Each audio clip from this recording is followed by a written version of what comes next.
we are joined by Dr. Rakesh Mishra, who is the director of the Center for Cellular and Molecular Biology. Thank you so much, Dr. Mishra, for joining us. Of course, CCMB is one of the 10 centers where genome sequencing can actually happen in the country. Dr. Mishra, you have been advocating from the very beginning that there must be at least 5% of the positive samples that should be sent in for genome sequencing. As of now, what's your understanding of the kind of numbers that we are doing?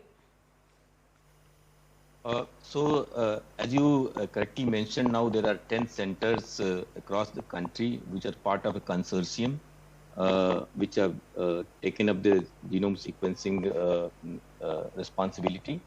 At the moment, we are not anywhere near 5%, but the system is now already in place.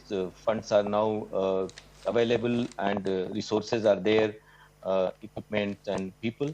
The thing that we need to put in place, and it is picking up gradually, but what we need to do is to ensure that the appropriate kinds of samples are supplied to the sequencing centers, because sequencing centers specialize in doing the sequencing.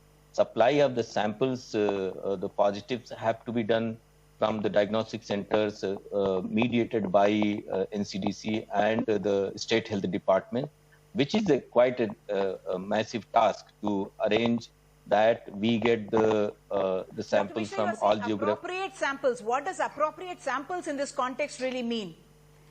What I mean is 5% will be useful, because 5% new cases sequencing will be a lot of work and a lot of resource that has to go in this. So we should get the return from there. So first thing is that the sample should come from almost all geographical locations of the country, because virus will not, new variant will not come in cities or any particular place. So we have to monitor as spread out locations as possible, so that once in a week or twice a week we get 5% samples from all over the place. Then only those numbers will be effective. If we do all the 5% from one city, doesn't help much, and that not be a good use. So that's what I meant by appropriate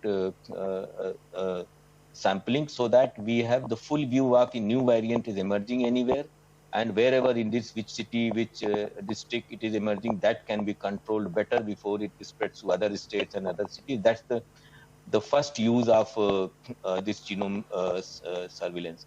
There are other two very important benefits of this. One is, if there is super spread event happening somewhere, we should do more aggressive, more number of sequencing there to find out if there is some weird kind of variant has come, or more dangerous variant has come, or how that super spread event happened from few people or pathway, because this can be traced by genome sequencing. So that will explain, and so we can take up appropriate steps. And the third and important part is the samples from hospitals. If, let's say, youngsters are more troubled, our symptoms are more severe, or mortality is more, if we notice any of such thing, those samples should come directly from the hospital for sequencing, so we can try and correlate if there is any new variant or new genomic signature that is emerging, which is causing this new problems in the disease. So these 3-4 things can be very effectively monitored with the system that we have in place. But as I said, the key thing will be that samples have to come from the remote locations and the hospitals or the events to the sequencing lab, because sequencing labs will not be able to reach out. They are not organized in that way. Yeah, Dr. Mishra, I do understand that so far when CCMB was getting samples, for instance, they were getting more samples from the airports, because, you know, whatever positive cases were coming there, you were getting more samples. That was not actually giving you a real picture of how the genome landscape could be like. With that 5% sampling, you think our ability to catch new variants, catch any kind of genome variation that has happened, that will be strengthened, and we will be able to almost say we are on top of it?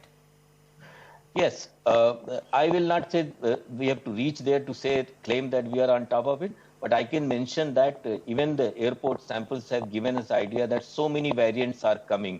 UK variant, South Africa variant. So we find mostly them in travelers, but not in the community, which means that we are doing good job of quarantine and containing. Although now UK variants have become more and more visible. And with this sequencing, whatever sequencing efforts have happened in past couple of months, it is because of this we have identified this double variant now, which is called B1.617, which is actually a major concern now for us, because in Maharashtra and certain other parts in West Bengal, this is increasing quite rapidly. And there are some suspicions that it might be having immune escape ability. So we are monitoring very carefully that, culturing in the lab. So that's other thing which genome sequencing allows us to identify something unusual, so we can culture them in the lab and study whether the vaccine will work or not, or if there's any other new feature in that which can be done in the cell culture system. Dr. Mishra, you made a mention about if there are more youngsters, if there is more mortality and so on. In this second wave, there are reports that are coming out saying more youngsters are reporting the infection even if they may not be symptomatic, and then more children as well. Is there any evidence at all that has come to the fore that suggests that they are more vulnerable, the younger populations are more vulnerable? I am not aware of anything which makes a variant more, I mean, the young people more vulnerable to this variant. I think this happened because the schools were opened and the children were very bored and frustrated, staying home alone. I mean, within their family circle. So they interacted more and they are very active. So they will not practice the mask and COVID appropriate behavior so much, because they go to school to play, to interact. So I think those are the things that are more causally linked to it than the variant. Otherwise there is no scientific evidence at the moment that, and it will be very difficult to imagine, because young people are having a stronger immune system, and that's what is our defense against this virus. But I think it's more of a human behavior. By the way, it is the key thing today is the human behavior. Any variant, whatever variant it may be, mask is the one that is going to protect us. So I think this current surge, we are contributing quite a bit. Variant is there, but we are only encouraging the variant to spread by various activities, which all of you are so aware. So I think we have to pay attention to that and practice COVID appropriate behavior really seriously to avoid more damage and to avoid lockdowns. The one other thing that came up when the second wave started, people were saying that this is obviously more infectious, so there will be more morbidity, but not so much mortality. Is the evidence actually playing out according to that kind of surmise that was made at the beginning of the second wave?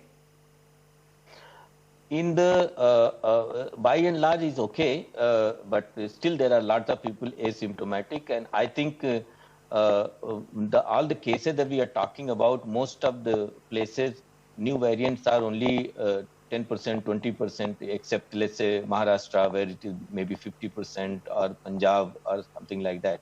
So the average mortality or mortality what we are seeing today is largely for the other variants. So I think we need more data and more close analysis of the metadata of the patient to come at those conclusions. At the moment,